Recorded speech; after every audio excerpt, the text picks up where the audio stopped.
Hello everyone, welcome back to my channel. ఈరోజు మన ఛానల్లో కేవలం కప్పు గోధుమ పిండితో అప్పటికప్పుడు నిమిషాల్లో నోట్లో వెన్నలా కరిగిపోయే ఈ స్వీట్ని ప్రిపేర్ చేయండి. చాలా ఇష్టంగా తింటారు. చాలా తక్కువ స్వీట్తో చాలా సాఫ్ట్గా నోట్లో పెట్టుకుంటే ఇట్టే కరిగిపోతుందండి. మరి హెల్దీ స్వీట్ రెసిపీని ఎలా ప్రిపేర్ చేసుకోవాలో వీడియోలోకి వెళ్ళి చూసేద్దాము. దానికోసం నేను ఇక్కడ ఒక పెద్ద బౌల్ పెట్టుకున్నాను. ఒక చిన్న బౌల్తో ఒక 2 కప్పుల వరకు గోధుమ పిండిని తీసుకున్నాను. మీరు సేమ్ ప్రాసెస్ కావాలి అనుకుంటే మైదాతో అయినా చేసుకోవచ్చు. కాకపోతే ఇక్కడ నేను గోధుమ పిండితో చేస్తున్నానండి, హెల్త్కి మంచిదని. చిటికెడు సాల్టు అండ్ అలానే కొంచెం నెయ్యి కానీ నూనె కానీ వేసుకోండి. అండ్ అలానే ఒక టేబుల్ స్పూన్ అయితే ఇక్కడ ఉప్మా రవ్వ వేసుకున్నాను. సూజీ రవ్వ, బాంబే రవ్వ అంటారు కదా, ఆ రవ్వను వేసుకున్నాను. అది వేసుకోవటం వల్ల ఏంటంటే మనకి పూరి చక్కగా పొంగుతూ వస్తాయండి. మీరు రెగ్యులర్గా టిఫిన్కి చేసుకునే పూరీలు అయినా కూడా ఇలా రవ్వ వేసుకోవటం వల్ల మంచిగా పొంగుతూ వస్తాయండి పూరీలు. ఈ టిప్ని అయితే ఖచ్చితంగా గుర్తుపెట్టుకోండి. ఇప్పుడు ఇవన్నీ కలిసేలా కలుపుకొని కొంచెం కొంచెం వాటర్ వేసుకుంటూ పిండిని కాస్త గట్టిగా చపాతీ పిండిలాగా కలుపుకొని పక్కన పెట్టేసుకున్నాను. స్టవ్ వెలిగించి ఒక పాన్ పెట్టుకుంటున్నాను. మనం ఏ కప్పుతో అయితే 2 కప్పుల వరకు గోధుమ పిండి తీసుకున్నాం కాబట్టి సేమ్ అదే కప్తో ఒక కప్పు వరకు బెల్లం, ఇంకా ఒక కప్పు వరకు నీళ్లు వేసుకున్నాను. వేసుకొని ఇవన్నీ కలిసే విధంగా బాగా కలిపేసుకోవాలి. చూడండి, కలుపుకొని బెల్లం మొత్తం కరిగి ఒక మరుగు ఇలా మరుగుతూ ఉన్నప్పుడు మనం ఈ పాకాన్ని లైట్గా పట్టుకుంటే మనకి లైట్గా జిగురుగా తగులుతూ చిన్న తీగ ఫామ్ అయితే పాకం వచ్చినట్టే అండి. స్టవ్ ఆఫ్ చేసి పాకాన్ని పక్కన పెట్టేసుకున్నాను.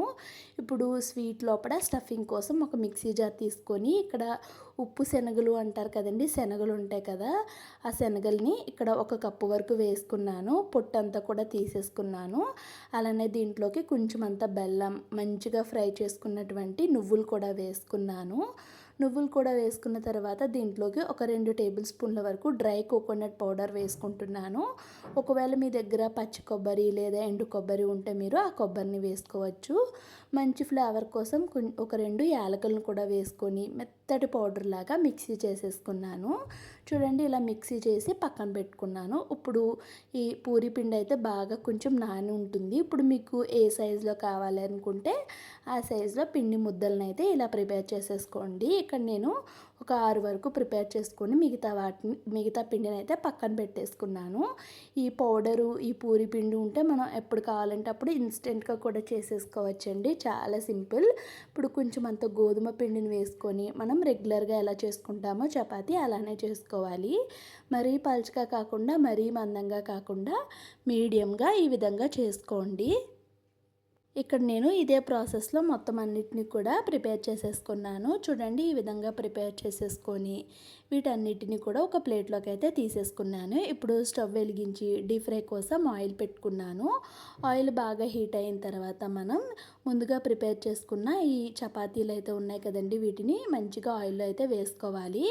ఎప్పుడు కూడా పూరి ఫ్రై చేసుకునేటప్పుడు ఫ్లేమ్ అనేది హై ఫ్లేమ్లో పెట్టుకొని ఫ్రై చేసుకుంటే మనకి చక్కగా పొంగుతూ వస్తాయండి. రెగ్యులర్గా చేసుకుంటూ ఉంటాం కదా టిఫిన్కి, పూరీకి, అప్పుడు కూడా ఇలాగా ఉప్మా రవ్వ వేసుకొని హై ఫ్లేమ్లో కనుక ఫ్రై చేసుకుంటే మంచి కలర్ వచ్చి చాలా నీట్గా వస్తాయి. ఈ టిప్ని అయితే ఖచ్చితంగా మీరు యూస్ చేసుకోండి. చూడండి, మంచిగా బెలూన్ లాగా అయితే పొంగింది కదా. ఇక్కడ ఇదే ప్రాసెస్లో మిగతా వాటిని కూడా ఇలా ఆయిల్లో వేసుకొని మంచిగా ఫ్రై చేసేసుకున్నాను. ఇదే ప్రాసెస్లో నేను మొత్తం అన్నిటిని కూడా ఫ్రై చేసేసుకున్న తర్వాత ఇక్కడ నేను మీకు వీడియో క్లిప్పింగ్ అనేది చూపిస్తున్నానండి. ముందుగా ప్రిపేర్ చేసుకున్న బెల్లం సిరప్ ఉంది కదా, ఇదైతే చాలా తక్కువే ఉందండి. మీరు కావాలి అనుకుంటే 2 కప్పుల పిండికి 2 కప్పుల బెల్లం కూడా తీసుకోవచ్చు. నేనైతే కొంచెం తక్కువ మైల్డ్ స్వీట్గా ఉండాలని చెప్పి నేను ఇలా తీసుకుంటున్నాను. ఇప్పుడు పూరీని అయితే ఒక సైడ్ వేసుకోవాలి. 2 సైడ్స్ అటు ఇటు తిప్పాల్సిన పని లేదండి. ఒక సైడు పాకం పట్టిస్తే సరిపోతుంది. ఈ లోపల సైడు మనం ముందుగా ప్రిపేర్ చేసుకున్న పౌడర్ ఉంది కదండి, శనగలు ఇంకా బెల్లం వేసి పౌడర్ చేసుకున్నాం కదా, నువ్వులు ఇవన్నీ వేసి ఆ పౌడర్ని అయితే వేసుకోవాలి. ఇక్కడ నేను మర్చిపోయానండి, పౌడర్లో మీరు కావాలి అనుకుంటే బాదం పప్పు, జీడిపప్పు ఇలాంటివి కూడా యాడ్ చేసుకోవచ్చు. పిల్లలు డైరెక్ట్గా తినరు అనుకుంటే ఇలా వేసిస్తే మనకి డ్రై ఫ్రూట్స్ కూడా పెట్టినట్టు ఉంటుంది. హెల్త్కి కూడా చాలా మంచిది. ఈ స్వీట్లో నేను అంతా కూడా గోధుమ పిండి బెల్లాన్ని యూస్ చేశాను కాబట్టి హెల్త్కి కూడా చాలా మంచిదండి. ఖచ్చితంగా మీరు ట్రై చేయండి. ఇలా వేసిన తర్వాత దాన్ని నెమ్మదిగా ఇలా రోల్ చేసుకోవాలి. చూడండి, ఈ విధంగా రోల్ చేసుకొని పైనుంచి ఇంకాస్త బెల్లం పాకాన్ని వేసుకొని ఒక ప్లేట్లోకి అయితే పెట్టేసుకుంటున్నాను. చూడండి, చాలా ఈజీగా ప్రిపేర్ చేసుకోవచ్చు.